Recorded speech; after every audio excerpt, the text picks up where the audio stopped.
नमस्कार. मी भाऊ तोरसेकर. तुम्ही बघत आहात प्रतिपक्ष.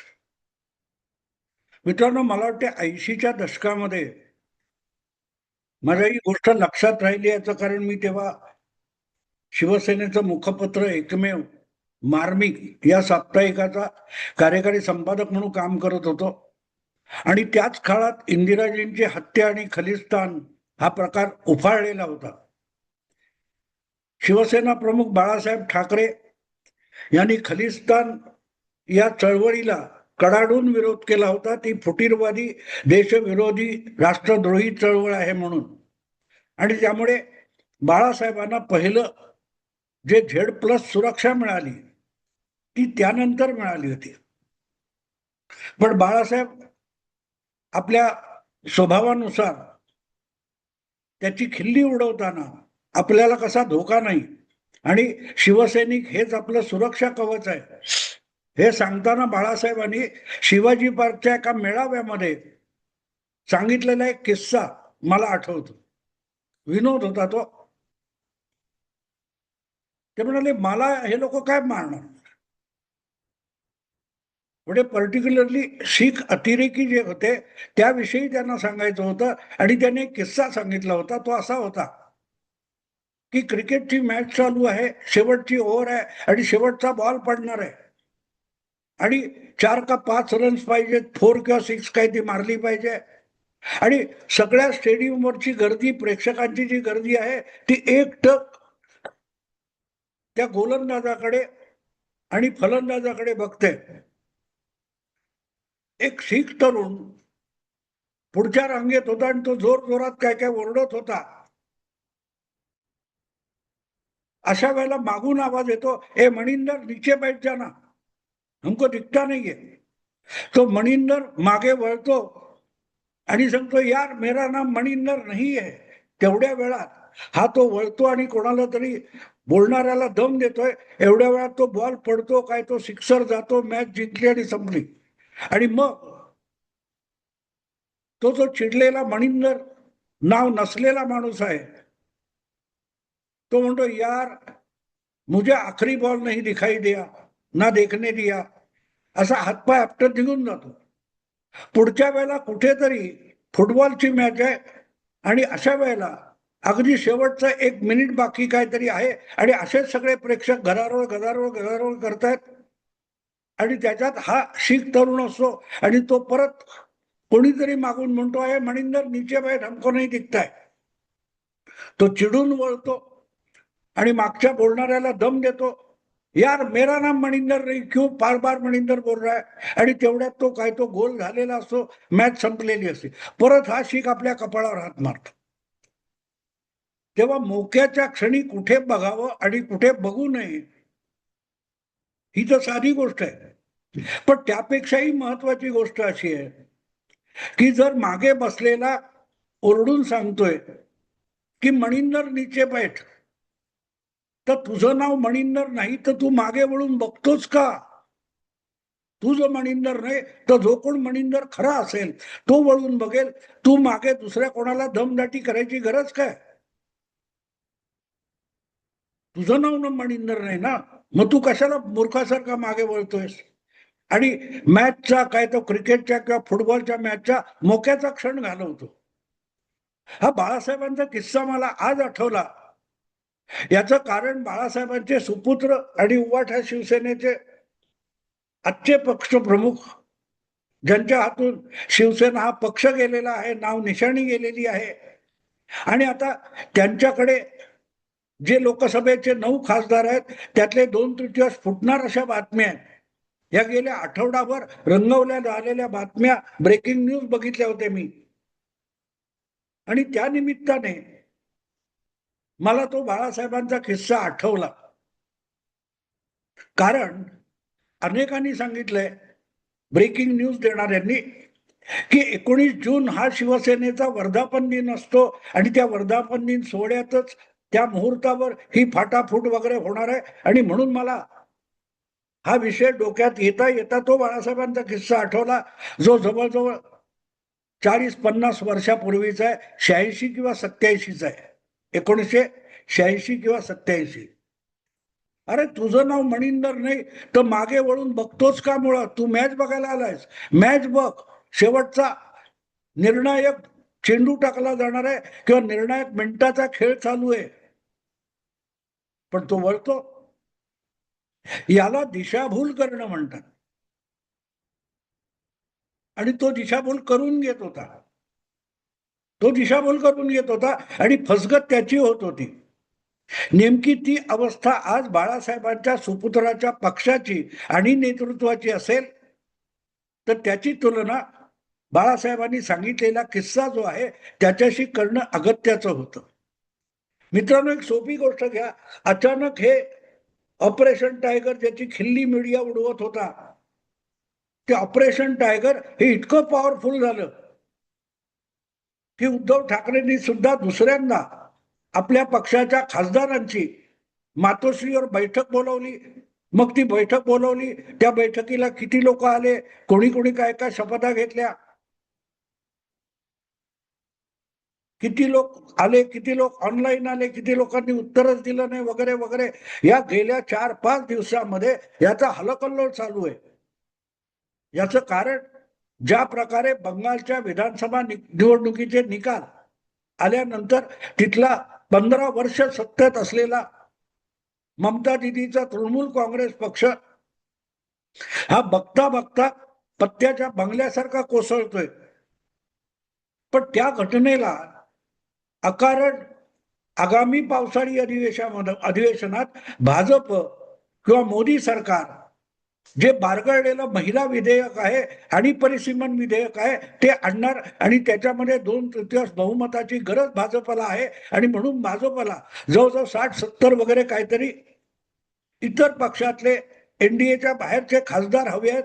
या थिसिसला तृणमूलची फाटाफूट जोडली आणि जो काय थिअरीचा खेळ सुरू झाला त्यातून मग तृणमूलचे 22 खासदार, 20 खासदार लोकसभेचे सभापती ओम बिर्ला यांना भेटल्यानंतर संख्या पूर्ण होत नाही. मग संख्या पूर्ण होण्यासाठी कोणाला फोडता येतील, किती लोकांना फोडता येतील, कोण फोडतील, त्यांचे 2/3 किती आहेत, हे जे सगळं सैद्धांतिक आणि संवैधानिक समीकरणांनी गणित मांडलं जात होतं त्यातून उद्धव ठाकरे यांच्या 9 पैकी 6 फुटले तर एनडीए मध्ये भर पडते आणि भाजपला हवा असलेला जो 2/3 आकडा आहे 360-70 काय त्याच्यात जवळ जात आहे.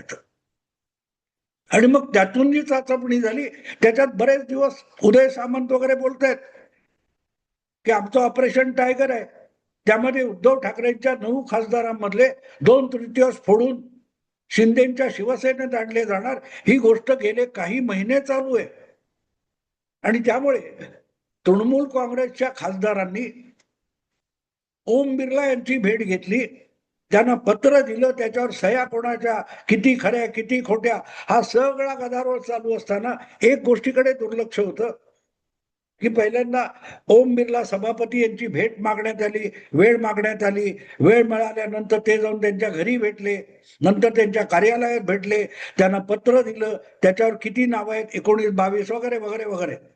पण अजूनही तृणमूल काँग्रेसच्या खासदारांनी जी मागणी सभापतींकडे केली त्यावर सभापतींनी कुठलाही निर्णय घेतलेला नाही आणि दरम्यान अचानक कुठच्या तरी एनसीपीआय नावाच्या एका नगण्य पक्षामध्ये हे 19 खासदार विलीन झाल्याची बातमी आली.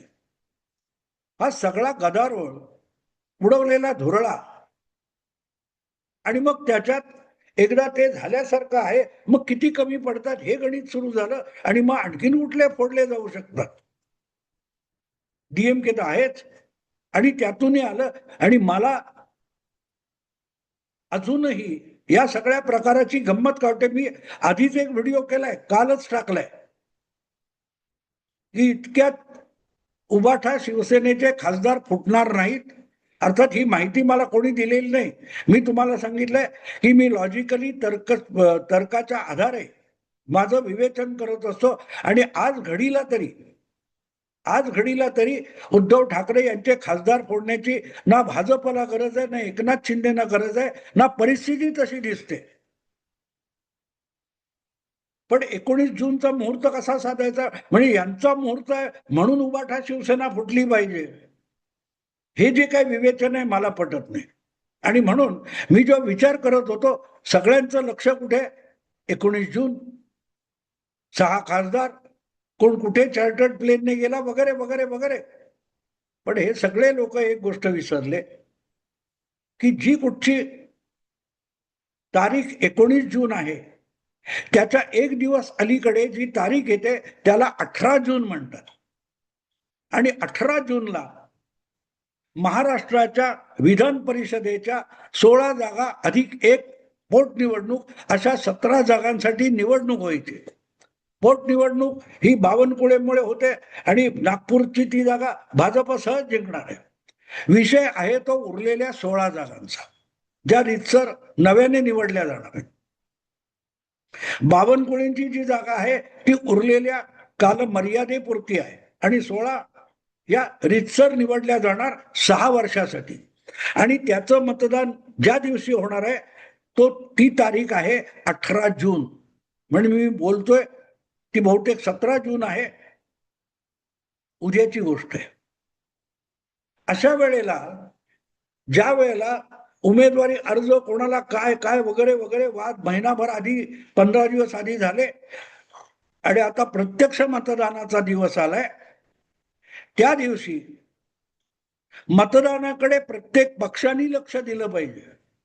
आणि ते फक्त भाजपा, फक्त शिंदे नाही, अगदी उभाठा शिवसेना, शरद पवार गट, राष्ट्रवादी आणि काँग्रेस पक्ष यांनी आपापले लोक जे काही उमेदवार उभे केले, ज्यांनी माघार घेतल्यानंतर देखील उरलेले आहेत, ते विधान परिषदेचे आपले आमदार निवडून आणण्यासाठी, उमेदवार निवडून आणण्यासाठी आपली सगळी बुद्धी आणि ताकद खर्ची घातली पाहिजे.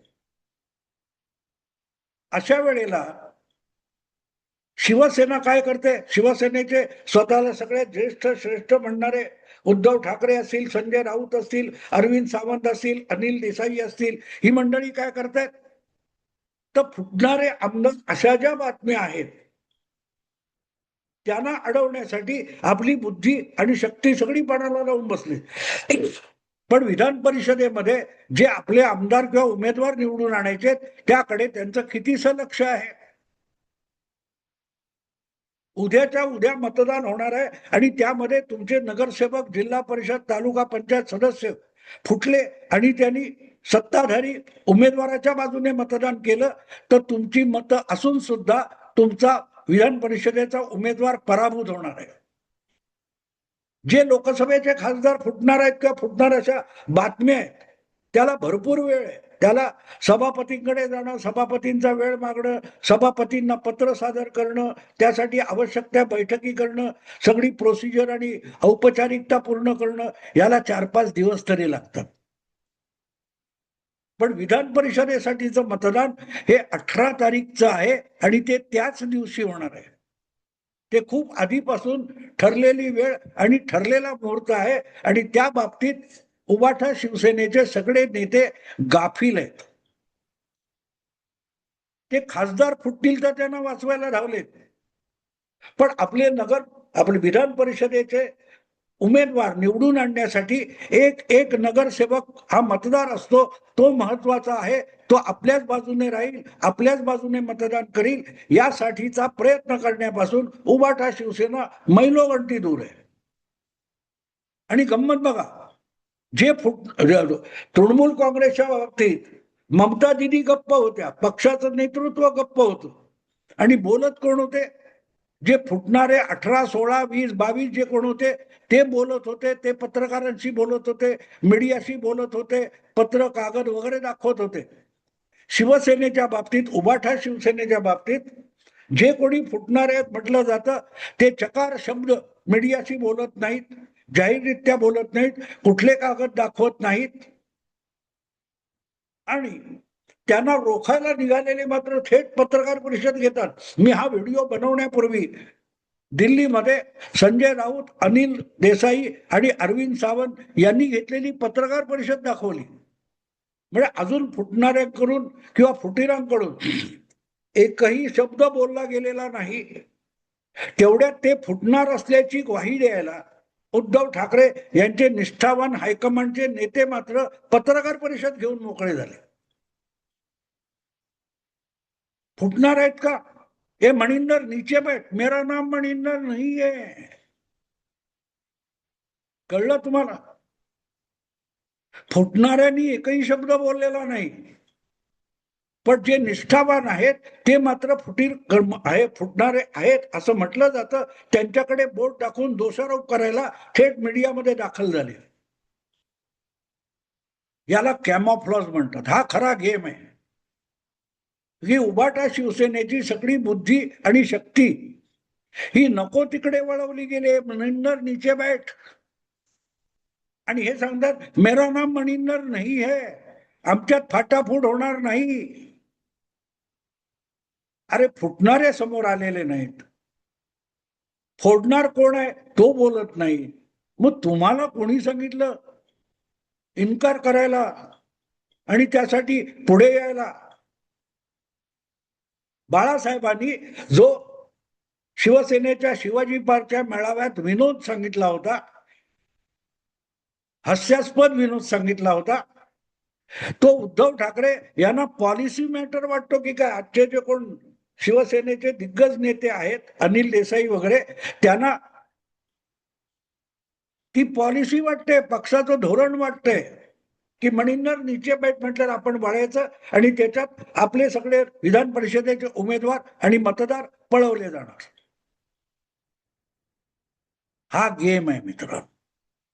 तुमचं लक्ष उडवायचं, तुमची दिशाभूल करायची आणि तुम्हाला स्वतःलाच हरवून यायला भाग पाडायचं. हा गेम आहे. गेम 18 जूनचा आहे, 19 जूनचा नाही, असं माझं ठाम मत आहे. मी कदाचित चुकत असेल, कारण हे तर्कबुद्धीचं टांगड आहे. मी चुकत असेल तर आठवड्याभरात ते स्पष्ट होईल. पण माझ्या तर्कबुद्धीला आत्ता तरी उबाठाचे खासदार फुटतील असं वाटत नाही. हे पुन्हा एकदा बोलून थांबतो. आवडलं लाईक करा, शेअर करा आणि प्रतिपक्षाला सबस्क्राईब करा. नमस्कार.